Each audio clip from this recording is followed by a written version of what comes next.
ঝিনাইদহে চাঁদা না দেওয়ায় এক ইজিবাইক চালককে মারধর রক্তাক্ত জখম করার ঘটনায় অভিযুক্ত রহমানের বিরুদ্ধে প্রতিবেদনের পরেও থেমে নেই সেই কর্মকাণ্ড।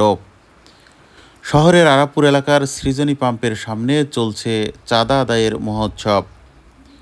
ওই এলাকায় চাঁদাবাজদের অত্যাচারে মুখ খুলতে ভয় পায় সাধারণ ইজিবাইক চালকরা।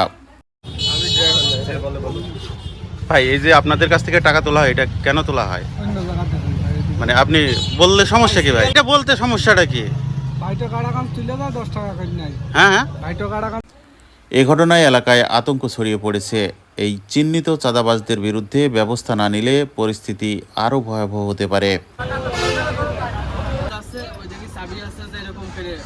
আচ্ছা ভাই, ড্রাইভারের রক্ত ঝরাইছে, এ ব্যাপারে আপনাদের মন্তব্য কি? প্রশাসনের প্রতি দৃষ্টি আকর্ষণ করছে। কিসের টাকা নাই ভাই? আমাদের প্রতিটা ভাই একটু কথা বলার সুযোগ টাকা দেয় ওরা। আমি কইছি তোর কাছে আমি টাকা আমি কেন দরকারও নেই আমার, আমি চাঁদা দিতে পারবো না। আচ্ছা, ঠিক আছে। আর আমার কাছে গাড়িতে চাবি দিয়ে চাবি ভাবতে পারবো। আমি আগে চাই বলিস, এই যে রক্ত ঝরছে আপনার। আমি এখানে ভাই লোক দিই, গাড়িতে লোক দিই, লোক দিয়ে 10 টাকা নিই।